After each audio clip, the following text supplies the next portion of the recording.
Good morning. I'm Jane Tribble. Welcome to the first session of the day for AHCJ's 2024 Rural Health Workshop. I'm excited to host this opening session because I think it will help set the stage for the day. We're talking with Kristin Lunz Trujillo. She is an assistant professor of political science at the University of South Carolina. Kristin grew up on a corn and soybean farm in Minnesota, and she studies rural political behavior as well as political and scientific distrust. This session is all about what is a rural identity and what people get wrong about rural. Before we begin our conversation, I have just a few housekeeping things and items to get out of the way. We just talked about them, but for anybody who missed it, I'm just going to update that. We're going to talk for about 30 minutes, and then we will switch to audience questions. You can ask questions at any time by typing them into the Q&A space. And I'm hopeful we can have a like an open and vibrant conversation at the end of this after we have a few questions from me and Chrissy and I talk. But remember, please do not put questions in the chat. We'll use that space to interact with you and interact with each other, but put the questions in the Q&A space. Thank you. Without further delay, let's talk with Chrissy. Chrissy, as journalists, we find ourselves once again in a political moment where the word rural is being used a lot. Just yesterday, the New York Times had an opinion article entitled, "Vance Thinks He Knows Rural America, Walz Begs to Differ." This was, of course, about the two vice presidential candidates. And this election season isn't the only time we have heard the description of rural being thrown around as a tool to define groups of people. Earlier this year, your research was cited in a book called White Rural Rage. In a Newsweek response article, you noted that this book basically claims the problem with our politics today is the fault of white rural Americans. But you say the authors get that wrong. So let's start there. The authors find that our divisive politics today are the fault of rural Americans. And our politics are divisive. I can see that. But what do they get wrong about blaming rural America, Chrissy?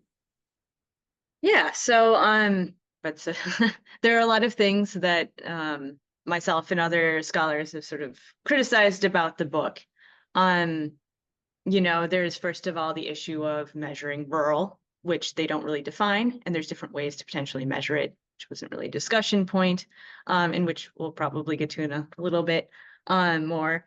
There's also faulty citations of research in the book, so claims like white rural Americans were more likely to support political violence. That's actually not true. The studies that they cite specifically say that's not true. It's actually more suburban. There are things like small sample sizes to back up their claims. But, beyond all of those sort of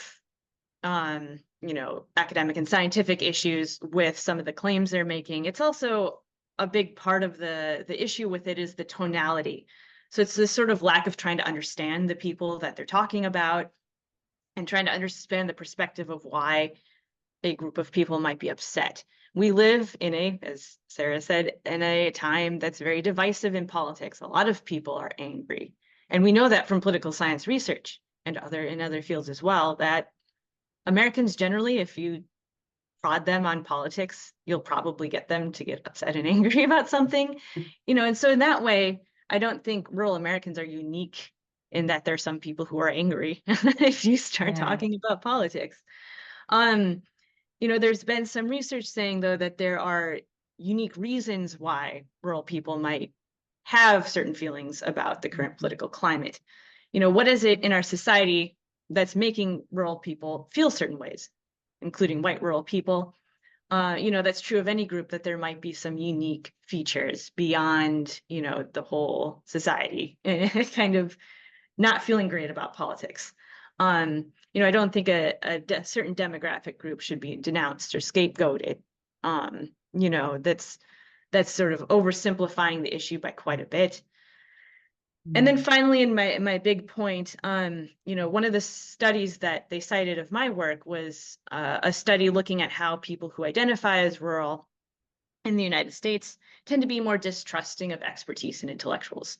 And so this very book, White Rural Rage, in not being true to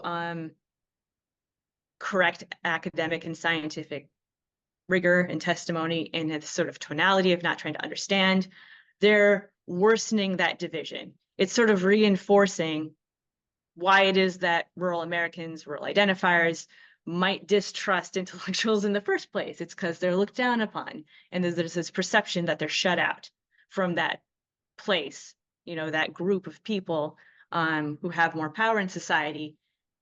And it's sort of a loss of agency or a feeling of loss of agency. So that just worsens the whole thing by virtue of that. Right. As a journalist, I feel this compelling need to invite the authors of White Rural Rage on and have them discuss everything we just talked about. And we have not done that. The book itself is not the focus of this opening session, but it is sort of a bright moment in media right now where that book came out. There was a ton of response to it, but really it's sort of the reason I wanted to bring it up is not only did it kind of bring you into the spotlight and your research in the spotlight, but also raised the specter of really questioning what we make of rural America, right? And the timing. And it's not the first book to have done that, actually, and we'll talk a little bit about that more later. But you mentioned your research, and you mentioned your research on what it means to identify as rural. So first of all, I'd like to ask you just to talk a little bit more about why are you looking at rural America? Why are you researching this in general? Why is this of interest to you? And yeah, I'll leave it there.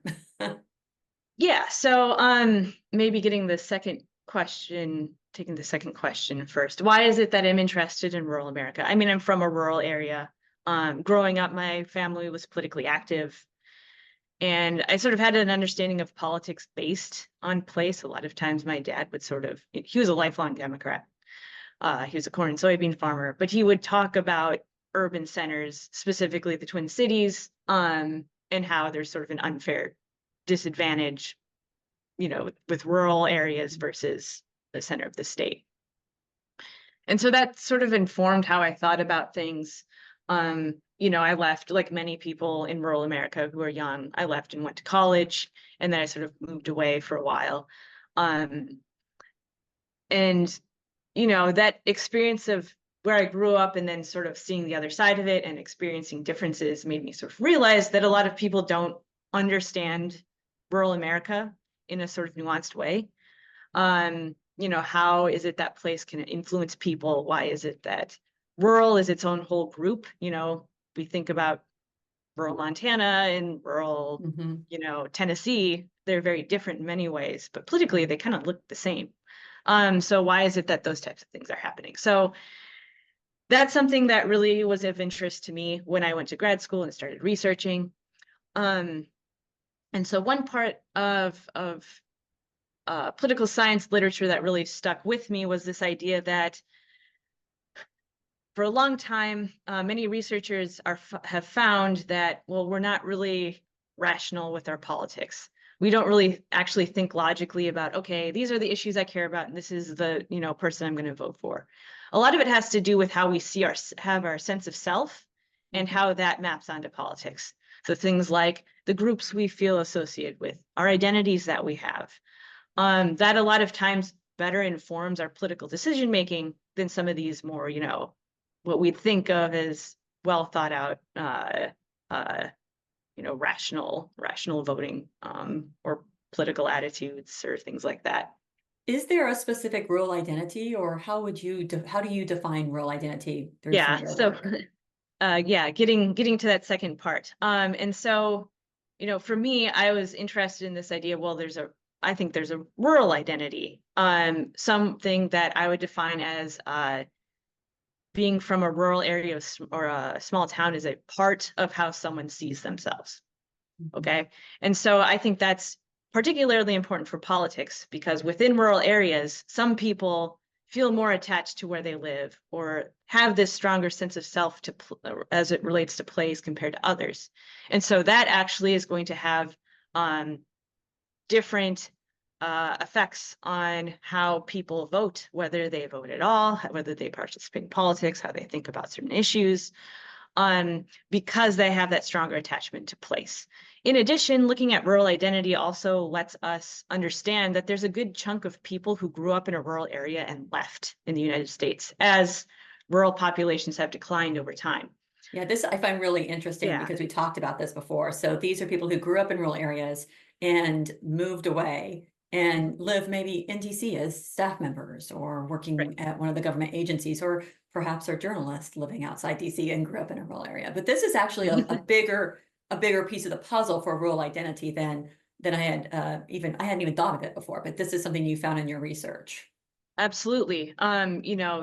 Maybe 15 to 20% of the United States lives in a rural area, but like a third or more people in the US identify as rural because a lot of them have these roots. You think about the demographic changes over the past 100 years. There are a lot of people that grew up in small towns and rural areas and left, or they have parents or relatives where they sort of felt that attachment to the place, but they left. And my research finds that a lot of times the people who grew up and left take some of this socialization and values with them. And so that also impacts how people might see the world, including with politics. I want to ask you a little bit more about the socialization and values in a second, but I know we're a big group of journalists, so I wanted to ask you first, but to sort of carve out this part of the conversation, why understanding rural identity should matter to us journalists when we go out and do our jobs. Yeah, so there are a few things. I think on the one hand, it points to there being differences in who you ask or talk to. So some people are going to be very detached from the place they live. They're not going to feel really connected to it. They might be more cynical with it. Other people who feel rural is very strong, strongly connected to who they are as a person, is probably going to give you a wildly different answer to certain questions. So, there's that political difference. Rural people with rural identity might have more emotions relating to, what's happening with their place. Or, someone who doesn't identify as rural might, tend to trash the place because they don't like it.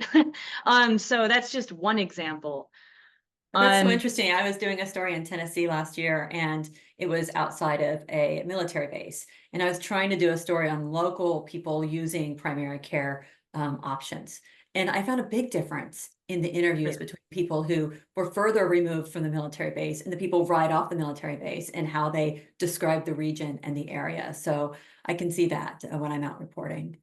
Yeah, absolutely. So I think, that points to, one way in which journalists should try to cover rural America is to go in to a place and not necessarily assume everyone's going to think similarly. So we all in the US have, and beyond, have sort of stereotypes and preconceptions of different places, including rural areas. And it's important to remember that there's a lot of heterogeneity. There are different populations living in different places. And so understand, where you're going into before you go. And then also keep an open mind. Don't necessarily just interview the person who looks like they're a rural person in your mind. Try to get a variety if you can. I think is important in Yeah. this case. Yeah. And that's easier to do if you remember everybody's different. Like you can't just talk to one guy at the convenience store or one mayor and think that they're representing everybody. Are there any big mistakes you've seen journalists make when we tend to call it in the business fly in, right? You go to flyover country, you drop in and you parachute into a community and you try to do the reporting. Any big mistakes that you can think of that you've seen out in the media that would be Um, warning signs to us? yeah. I think just oversimplifying or mischaracterizing politically, I think is the biggest thing. Um, it's sort of what we were just saying, the whole like in this Ohio diner, um, these people are thinking this way. It's like, well, you came in at a certain time of the day, talking to a certain group of people. There's still a broad number of other people not in the Ohio diner who might have different Right. opinions, who might not be so angry, for example. So recent research says that only a minority, a pretty small minority, maybe like 10% of rural Americans sort of fit that stereotype we might have of the angry rural person. Hmm. Um, but they tend to get the most media coverage because it's interesting, And they're it's probably easy to find. They're and actually they're at the easy to events. find. They want to Yeah. talk about these things because they want to, express themselves. Um, whereas other people maybe going about their days and not have that sort of anger. They might sort of, if they're pushed, they might say something, but it's going to be more a matter of the more typical rural American is probably going to feel more positive about the place they live. A lot of their grievances might reflect rural areas, but it might not necessarily be that sort of like almost crazy stereotyping of rural Well, Americans. and the So I US think Census that came out shows a much more diverse rural America than I think people tend to assume. What are the dangers of not understanding that diversity in rural America? I mean, there are segments of rural America that are largely Latina or largely Black, right? absolutely, or Native American. I read this report that called Mhm. Rural Native Americans Twice Forgotten, which is a good way to think about racial and ethnic minorities a lot of times in rural America. The coverage in media a lot of times is about white Americans, especially when it comes to politics. But Mhm. that's problematic if you think I'm living in South Carolina, where there's the rural Black belt. There's been historical oppression by government. There's been loan denials for Black farmers. Yeah. Difficulty with voting because there's just systematic ways in which they're excluded from voting. These are All all that big history political makes people, issues. yeah, and all that history makes people approach the media in a different way too, and respond to the media asking questions in a different way. I'm I'm Absolutely. I'm glancing over a little bit at the conversations, and I see, a comment about what aspects of rural identity are most misunderstood by those living in rural areas, and how journalists can address those misconceptions. I think we've talked a little bit about that, and I wanted to ask you a little bit specifically, kind of segue into, you had mentioned that rural Americans generally have positive emotions about where they come from, and that's more prominent for them, you find in your research, than thinking negative thoughts about others. Why is that finding, this finding that rural Americans have positive thoughts about where they come from more so than they actually think negative thoughts? Why is that important in this moment in time? I mean, I think that's important because, we think about urban rural division being this sort of vast, like big cultural difference. And in many ways, there is a big cultural difference, but it's not as antagonistic as we might, sort of expect. Um, a lot of rural people know people in urban areas, they might visit the place. Um, Generally, there's a positive when it comes to, rural people thinking about urban areas. They might like rural areas more than urban, but there's not a whole, again, it's sort of a minority that really think negatively. And so I think there's a lot of opportunity there to also highlight commonalities between those different places, trying to work together. If there's that positive feeling Mhm. between groups, then that's easier to sort of, be able to try to understand those groups, try to help those different groups, and try to not create so much division that we have in our society. One of the Um, things we've heard from, kind of a tenor in the national media coverage about rural America is that they have been forgotten, they feel disrespected. Is that true, that when in your research, when you're canvassing and talking to folks, do you find that in general, rural America, uh, and as we've just talked about, you can't say they're a monolith, right? But when we hear these stories about rural Americans being disrespected and forgotten, is that true? Do they feel that way? yeah, I think to a certain extent, I think, if you look at broader culture, not just politics, which is my realm, but things like health, hospital closures, lack of care, things like that, increased incidence of certain health issues. Um, that's one way in which there's a feeling of being forgotten. There's this sort of broader narrative. If you look in popular media, a lot of times rural people are sort of painted as backwards or stupid. Um, and then just the broader changes that have happened going along in the 20th century with decreases in population in a lot of places, um, you know, brain drain happening, lack of jobs in certain places as well, that contributes to this decline of community. And Mhm. so there's this feeling that, Nobody cares about society us. should, yeah, someone help kind of thing. or maybe better said, somebody give us the tools so we can help ourselves. Right. Um, and so I think, yes, there is a feeling of that. And you just identified the sort of backwards and sort of the tropes that we sometimes see about rural Americans of any race and ethnicity. But your research does find that identifying as rural can correlate with a distrust of experts and intellectuals, which is one of the things I think is, can be confusing when you're looking at that rural Americans' identity. If that correlates with a distrust of experts and intellectuals, doesn't that sort of feed into the idea that people can be backwards and lower educated if they distrust intellectuals, for example? How do So we square that sure, away? how do we square it? Yeah.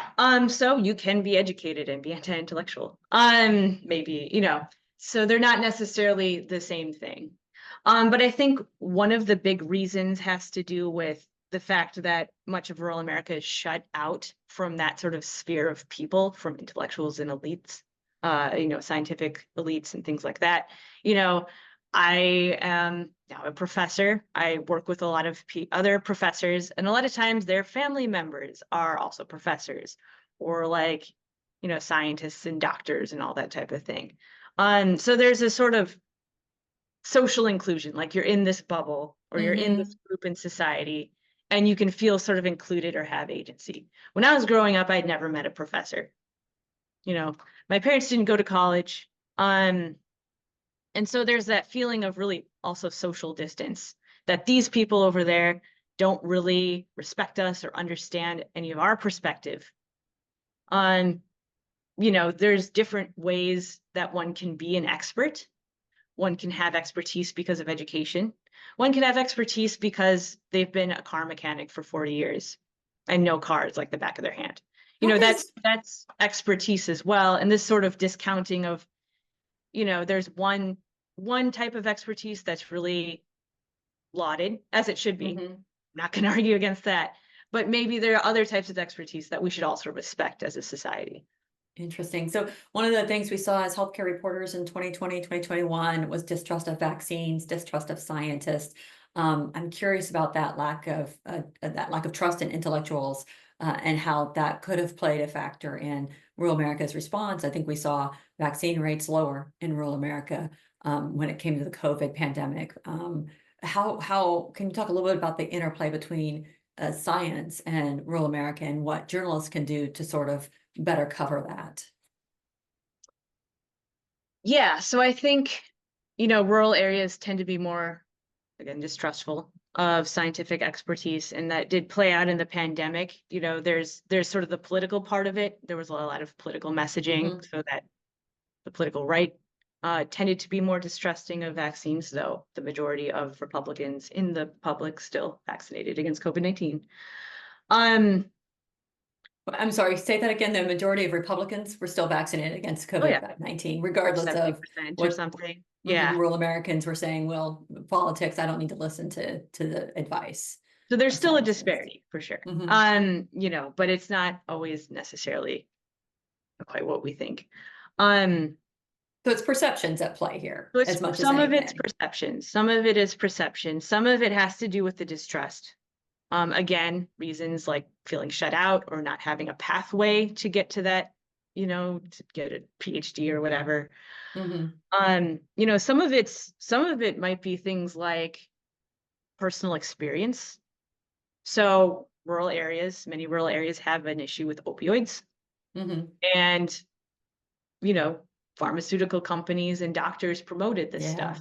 Yeah, Right. they said you can And then trust they it. saw the negative effects. So it's not always illogical to start to distrust a certain group. And so I think that's something we also have to keep in mind, that there might be personal experiences that maybe have to be addressed first before we can get something like a vaccine coming in. So in terms of what journalists can do, I think trying to understand people's, again, just going back to the basics, understanding people's perspectives for why they might, feel these ways. I think highlighting community efforts, say to vaccinate, are good. So there were programs I remember during the pandemic, there was like a local farmer in a community who had a vaccine clinic for everyone to come in, covering stuff like that, showing that, using some of those values of like community, look, this is something that people are doing. It's sort of accessible to people within the community. They don't have to drive an hour to go do this or whatever. I think that covering that type of things can be helpful too. I mean, I know a lot of your research focuses on kind of the interaction of identity and political science, right? Like what's happening with politics. And I don't want to miss my chance to talk to you a little bit more about this. You're from Minnesota. We've heard a lot about Vice President Walz. And first of all, am I pronouncing his name right? I've like seen Instagram things on how to pronounce Vice President Walz's name. Tim Walz. Tim Walz. And there's been a lot of attention given to his income disparity compared to other politicians, a lot of attention given to the fact that he was a high school football coach and a teacher and a man of the community. And I'm curious, why is that important right now? Why is it important we have two vice presidential candidates that are from rural America? Well, I think it's important. There are different ways to sort of interpret that question. So if you're, strategic politician trying to pick your running mate, right? You want to represent, or you want to show that you're trying to represent a certain part of America. So I think that is one side. It does make rural America seem very important right now. So yes, it does. And, we kind of learned that in 2016, that it seemed to be something that was important. Beyond that, I think there's also an association with rural America, whether good or bad, being associated with like the common person or the everyday person. And I think Walz in particular does a good job of projecting that. Again, talking about, he doesn't have a whole lot of money. He's a high school teacher, like, not a career, he has become a career politician, but having sort of those kind of roots, I think makes him more approachable and sort of makes it look like there's someone like me for a group of people. And it's not just these sort of really rich people who maybe are not representative of a lot of America. Walz is sort of an interesting foil to Vance in terms of how they represent rural as well. A lot of the rhetoric that Walz uses is much more positive, much more about this, I would say, kind of the rural identity part of things. I'm from the small town. This is sort of the value system we have. He'll sort of make references to local places, trying to get at that sense of self that's linked to a rural place and trying to push sort of pride in that area. Vance is a little bit more on the side of, rural decline, this sort of breaking apart of local societies or local places. And personal responsibility, right? And then, yes. That's very much part of his hillbilly elegy profile. I should say, I see there's a couple of questions in the Q&A. It's about 30 minutes in. I'm going to keep asking a few more questions about politics because I really want to have Chrissy here to kind of explore that. I think is something pretty valuable. I'm from Kansas, and there was a 2004 book called What's the Matter with Kansas? It's all I heard about for years after I graduated from college. It argues that there was a shift in how rural Americans vote. And when we were talking previously, Chrissy, you did say there was a bit of a shift in how rural America wasn't even its own identity for the longest time, right? So has there been a shift in the way rural Americans approach politics since 2004 or maybe earlier? And if so, why? So there was, for a while, there was a little bit of a split, but it wasn't very, very much, not enough to talk about, I think. And then there were a lot of regional differences. And so that sort of reflects broader shifts in politics in the mid to late 20th century, where you had the South in particular sort of flipped in terms of who was a Republican and who was a Democrat. So you had a party realignment, essentially, which groups sort of associate themselves with which parties changed. So that was some of it. Some of it was also with that sort of realignment of different groups following which parties. You had a shift towards appealing to like evangelicals in the Republican Party, as well as sort of still being the party of big business. So there was a lot of that kind of wedding of more conservative, not necessarily politically conservative, more sort of morally conservative with some of those ideas of like trickle-down economics, supporting big businesses, being pro-business, being pro-free market. Yeah. I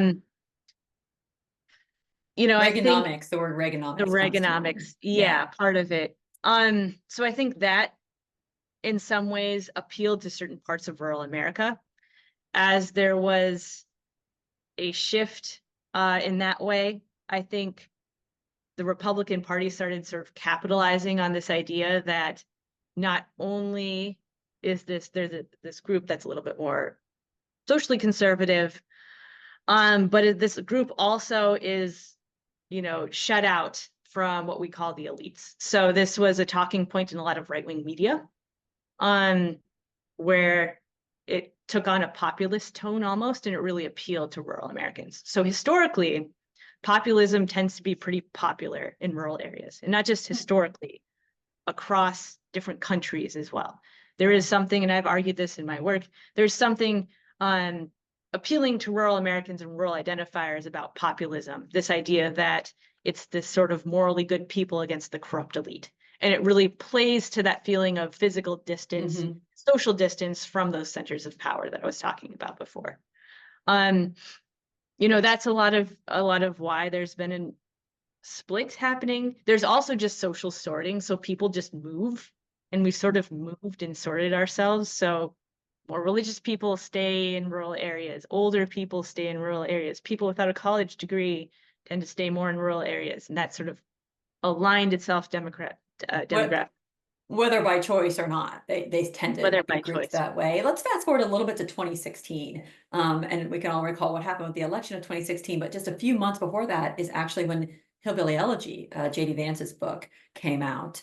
And a lot of people have revisited that book in the last few weeks, months since he's been announced. Was there any impact in your mind and what you've seen of that book and the perception on rural America that has influenced the way voters are taking action?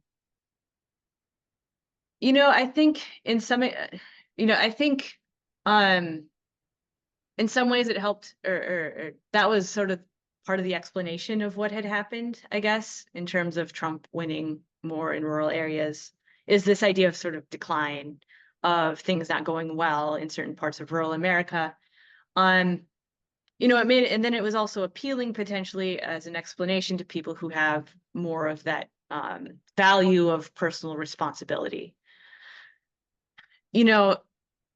As a response to that book, a lot of people from Appalachia, rural areas in that region were like, no, that's not that's not us. Not at all. Yeah.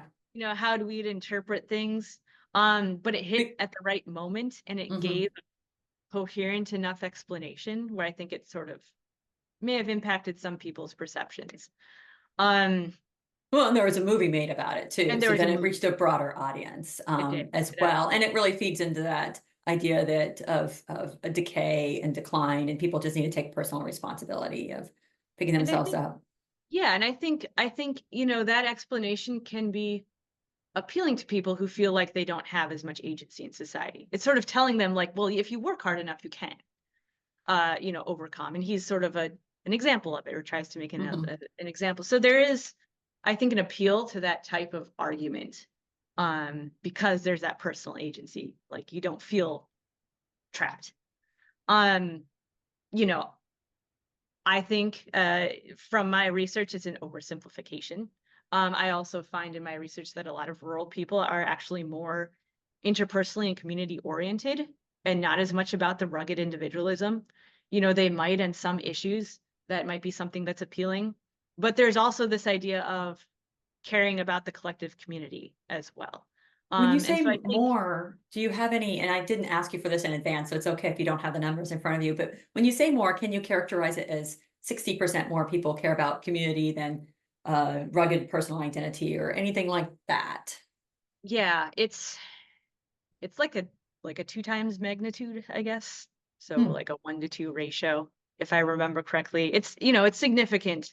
Um, where it's more and sort of my interpretation of that, because there is some of that rugged individualism. A lot of it comes through as like a don't, instead of no, don't tread on me, it's sort of like a don't tread on us Hmm. type of mentality. It's a concern of my community is not doing well. Um, I wish there were ways in which we in the community could help ourselves and sort of rebuild ourselves rather than either someone sort of coming in and telling them how to do it, which there's distrust. So that's one reason why that's not really supported. Um, as well as just a genuine concern of are people, in positions of power in the best situation or the best mindset to be able to help us. Yeah. Yeah. Um, I was just yeah. going to say, I see several questions in the Q&A, and I think we probably should go to them. I do want to ask one final question, and and I'll let you answer while I look at the Q&A. But I want to understand better. Like now we're in this moment where we're back with Trump as a potential leader of our country, and we're talking about rural identity and rural Americans in the political sphere right now. For us media people, is it safe to say that rural America is more likely to vote Republican? That Yes. seems to be what all the Absolutely. data shows, but is that safe to say at this point? Yes, it is safe to say, you can say that. Okay. That is, you should expect that rural areas on average will be more supportive of Donald Trump. Um, Especially rural white areas. Again, going back to the diversity, rural areas that are majority minority, probably not as likely. We also know that in rural areas that are predominantly mining and manufacturing and agriculture will also be more likely to be more supportive of Trump. Trump or Compared, Republican? I just want to make sure I divide that yeah, up. yeah, Trump no, or no, no, Republican? no. Yes, you should say that. Okay. We are expecting rural areas to be more supportive of Trump. I think the hope, is that some maybe like pulling back on the margin a little bit for Democrats, I think is the goal. But yeah, I don't see a sudden shift backwards to towards the Democrats. I see a question at the top of the Q&A, and please, folks, add more questions to the Q&A if you want. It says, Aaron Bolton says, Kristin, I had the same experience going from rural southern Minnesota to Minneapolis for college. He's asking, do you think rural resentment is a legitimate way to describe the general chip on the shoulder that rural Americans have? And before you answer that, let me just say, I've had this conversation just a couple weeks ago in Kansas with my family, and this is a really interesting thing because I think rural Americans are talking about, why do people perceive us this way? Do you think rural resentment is a legitimate way to describe the general chip on the shoulder? That's a great question. In research, we'll call it different things. I personally am of the opinion that it should be something like rural grievances, because for some people, there's a really strong sense of resentment attached to those grievances. For other people, it's like like I wish they wouldn't be this way. Um, so I think, there is some of the emotion there with it, but I think it's not always the case, if that makes sense. Um, you know, there's a book by Catherine Kramer, who's a political scientist at the UW-Madison, um, who wrote a book on this essentially. And I agree with what she's saying. The grievances that she found were that people in rural Wisconsin felt disrespected and forgotten. They felt shut out of the policymaking process. So not necessarily, voting, but in terms of their voices actually being heard and having an impact. Um, and then they didn't have their fair share of resources. And the idea there being that the resources that they got weren't necessarily the things that they needed. And so I think those are a set of grievances that are fairly common in some respects. But, resentment, in my research, it doesn't even necessarily correlate that strongly with feeling resentment. So there's a lot of other emotions at play there. So I would say rural grievances, but Grievances carries a more actionable thought process to it, right? Like if you say grievances, I can recall standing on a sidewalk talking to somebody who said, it is what it is, and she's talking about the local hospital closure. She wasn't angry. She wasn't anything but aggrieved. She was really upset that it had closed, and that was part of why she didn't trust local authorities. They allowed that hospital to close. Aaron also asked, do you think defining rural resentment or maybe rural grievances is worth defining in reporting when we're out doing these stories?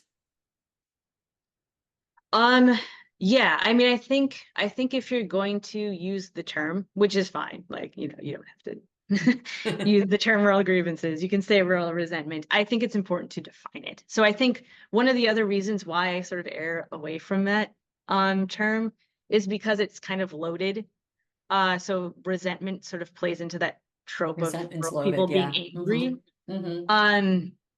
And if they are, a lot of times it's sort of assumed that it's an unjustified anger. So I think if you're going to use rural resentment, like define it. So say it's a set of, concerns or grievances, or like a feeling of being, left behind, or not given adequate resources or something like that. I think Instead of it's just using the phrase, maybe describe the actions that have happened in the community that make right. this quote what it is, right? Like Right. Or if you want to bring in like research talking about it, like be sure to define, what it is. Because otherwise, again, it sort of plays into that white rural rage book, like, just this Yeah. angry. And I mean, pro tip, always call the researcher if you're going to quote their research, right? Like Right. always Yeah, talk to them absolutely. beforehand. We have another question, and actually this goes into some of the questions I have following up.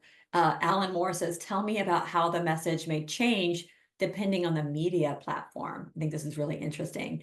How is the messaging about rural America different depending on the media platform? And then are the stereotypes shared through journalists the same on social media as it could be in print? And Alan says, thanks from rural Alabama. Yeah, those are great questions. So in terms of the platform, like who's, MSNBC versus Fox or something like that. Absolutely. So, Fox has been pretty positive towards rural America. They see, again, it sort of goes back to that idea of Fox trying to be that sort of alternative populist, we're not part of the main group, and that's so appealing to rural places. And so it's very much, something that aligns. And so I think that there's definitely more positive coverage in right-wing media outlets, because rural Americans have been sort of grouped in to the political right.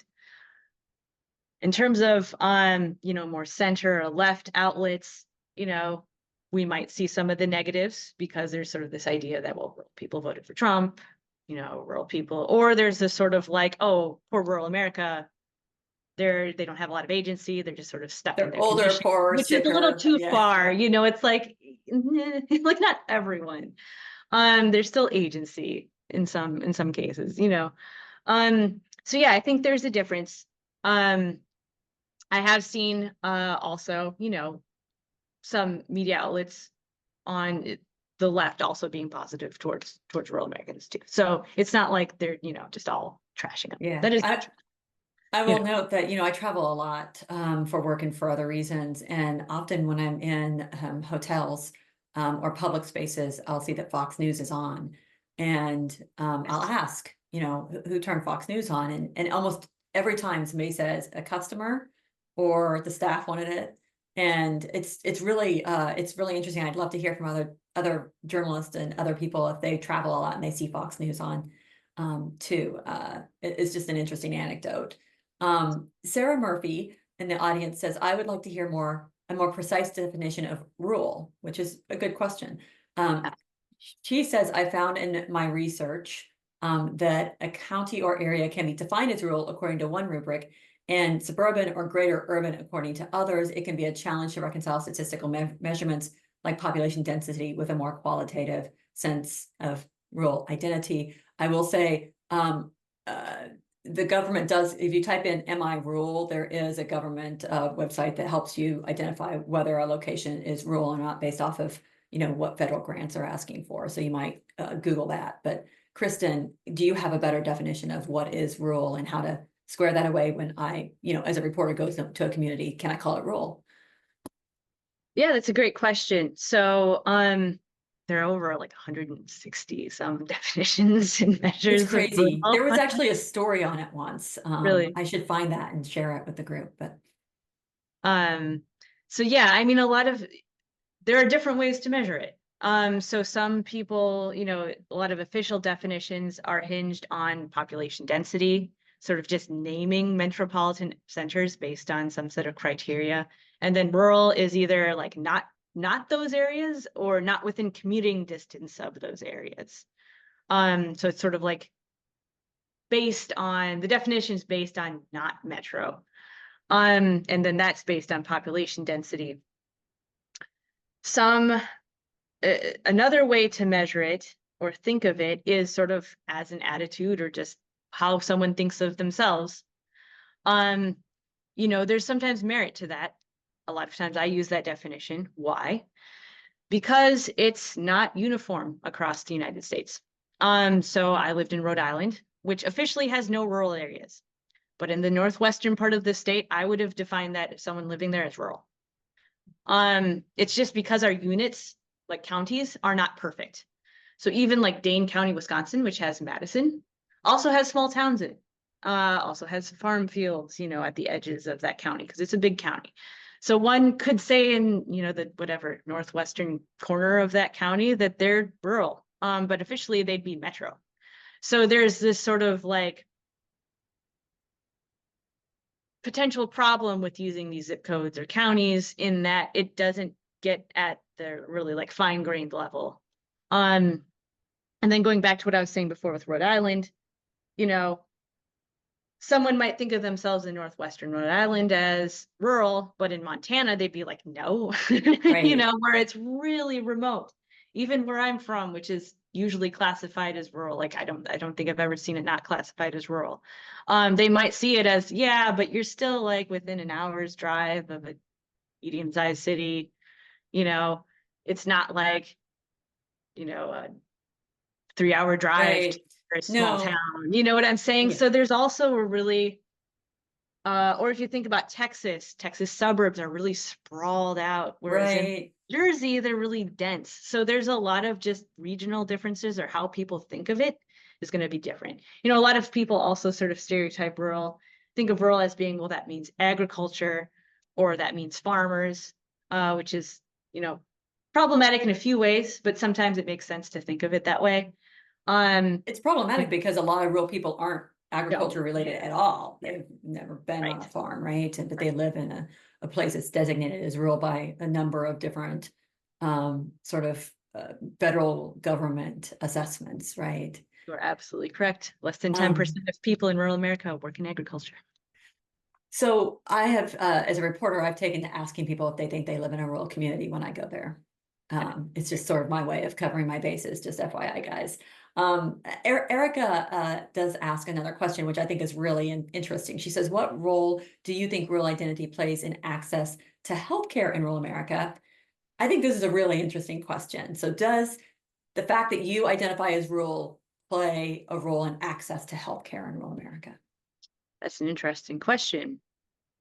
So rural people who hold a rural identity often tend to be like economically a little bit better off. They tend to be more connected to the community. And a lot of Interesting. times, yeah. So a lot of times what goes along with that is that you are a little bit, you might have resources like a car or a flexible job, an understanding job that'll like let you take time off to go drive, to wherever you need to go. There's That's also very counterintuitive to what it is. I understand to be like, because I was just talking to a hospital CEO this week, and she was describing that, people would rather drive to her hospital than to Kansas City because they're scared of Kansas City. So that's sometimes, yes, so that is sometimes the case. There's also, yeah, I was talking to someone, I can't remember who it was, but there's also an interesting trend where sometimes people will go to somewhere that's farther, even though there's like a closer clinic, for reasons of, I'm not going to go to the closer one because we always go to this place to like do our shopping or something. Like it's also a very, but yeah, with rural identity, I actually think they may be more better positioned to understand like where to go to get health access. It's a lot of times people who are sort of disconnected or might be poorer in rural areas, sort of less they don't have the social network and sort of the understanding or the ability to get to different places. So what I hear where you they saying might is be. people who identify as rural. They say I identify as rural, whether they live in a rural area or not. They tend to have cars. They tend to be higher income. The people who have that sense of community with rural tend to be a little bit more They tend to get financially. vaccinated more. Oh, That is. interesting. Mhm. But that tells me also then people who live in rural areas don't necessarily identify as rural. That is correct. I wonder what percentage of the population is like that live in rural areas but don't identify as rural. Do you know? It's like 20 to 25%. Oh, interesting. Why wouldn't they identify as rural if they live, in the corner of a rural state where they're more than an hour away from a metropolitan area? So they might say like, yeah, I live in a rural area, but it's not really like a part of who I am or important to me. It's sort of like I wish I weren't here. Like, Yeah, place yeah. sucks. They might say I live in a rural area, but it's like it's not something that they really personally like identify with or care about. Yeah. There's a question from Susan Ferris about immigration bashing and the bashing of foreigners. It seems appealing to people. And many more rural communities than people often think they employ Mexican workers. I want to kind of summarize it because it's a long question and ask for your thoughts on why is it true that people in rural America are more interested in the immigration issue and in that when it comes to political conversation right now? Yes. So in research, one of the things that rural people on average tend to care more about, or there's like an opinion difference that's, significant from non-rural people, is immigration issues. Even if you account for partisanship, who you vote for, demographic features, that still pops out. So there is something unique about rural America where they care more about immigration, and they tend to be more conservative on immigration.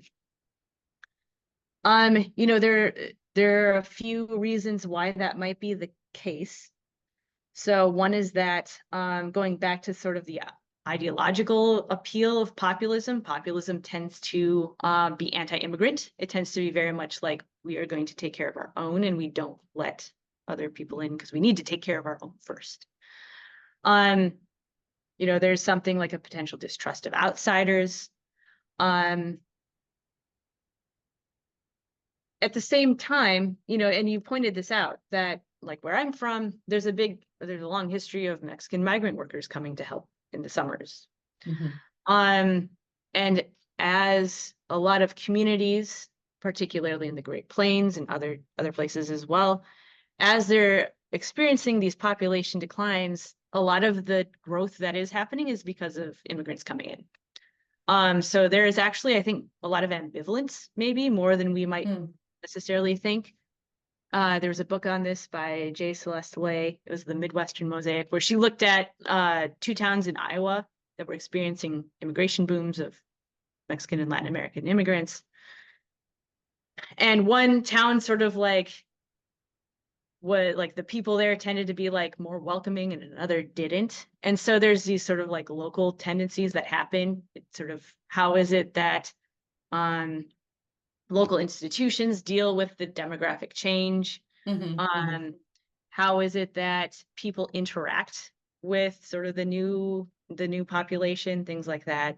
I think there's that some of these smaller things at play as well. And then backing up a little bit too, rural Americans are more Republican on average. Right. Republicans have made immigration a talking point. Hmm. Doesn't matter where you live, there's just a tendency where if you vote Republican, you tend to be more anti-immigrant in terms of your policy preferences. So just to sort of bring this back around to the journalists, I see a question about what journalists can do to help rebuild trust of public health interventions in rural America. I want to couple that with what journalists can do to help rebuild trust with the media. So first, what can journalists do to help rebuild trust of public health interventions in rural America? And I think this probably comes from the vaccine distrust conversation we had. Yeah, so I think I'd probably echo some of the things I said before. On, one of the best ways, sort of stepping out of my rural research and into my more like vaccine hesitancy research and things like that. One of the best ways to try to get someone to vaccinate or to do whatever health, Public health, intervention. yeah. If they might be hesitant, is to try to understand why they're hesitant in the first place and try to acknowledge that, rather than just sort of saying, well, no, you're wrong. This is what science says. You're sort of dismissing the claim. You're dismissing what they think and feel. That's going to antagonize. You have to sort of try to understand and try to address that concern, whatever it may be. And so I think, that is going to apply to rural. And I think there might be some considerations that are more rural specific, but I think that general advice is true. That said, there are going to be some people you're not going to convince.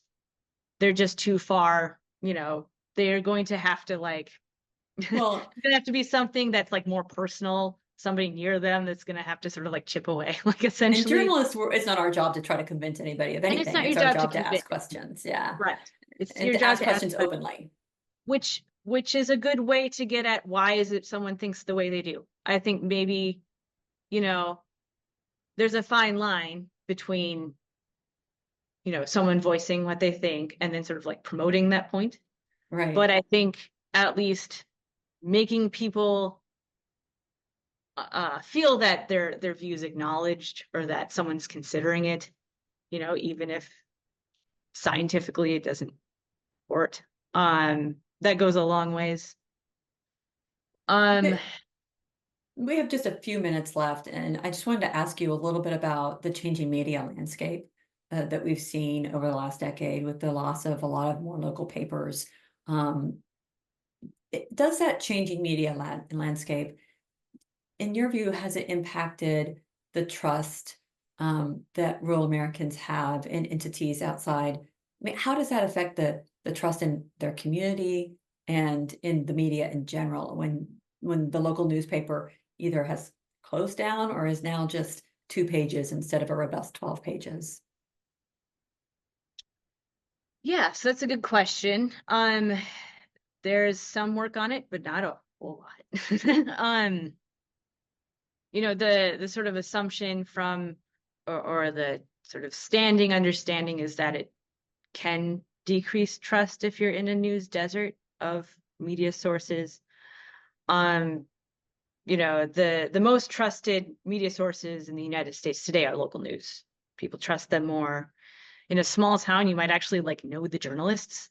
It's like, oh, that person, they show up at the high school football games and we've talked and stuff like that. So there's that some of personal interaction with journalists. If that's gone or not there, people might not have any sort of, interaction with journalists other than someone who might fly in quick and leave. And so there's not that sort of relationship. And I think that might be one mechanism by which this decline in local news could be problematic for trust in media. There's also a hypothesis out there that if you have a news desert, especially in a rural area that doesn't have a lot of newspapers surrounding that area, that people turn to online sources and they're not necessarily good sources. And so that can be problematic too in sort of eroding trust in established news sources. So final question, I don't see any more in the Q&A, and we've got a minute left, and that is parting advice for us. Kristin, thank you so much for all your wisdom, but what parting advice do you have for us as journalists as we go out and try to cover the health stories? We're healthcare journalists, but cover things in the coming weeks and months with this turbulent election season? Going with an open mind. You know, you might have sort of a story you're thinking about writing, which is fine, but you know, try to keep an open mind as you go in. You might have something that surprises you. There might be someone out there who has a different opinion. You know, you have these sort of narratives that are floating around already about things happening, but that might not always be true. So that's what I would say. Try to keep an open mind, you know, don't necessarily rely on what you just assume to be true. Great, thank you so much. In a regular audience, we'd all be clapping. So I'm clapping for you, Chrissy. Thank you. And I think that's our time. It's 11 a.m. Eastern, and so I don't want to go over. But thank you. Thanks very much, Chrissy. Next session starts at 10:15. Thanks, Sarah Jane. Thank you. Bye.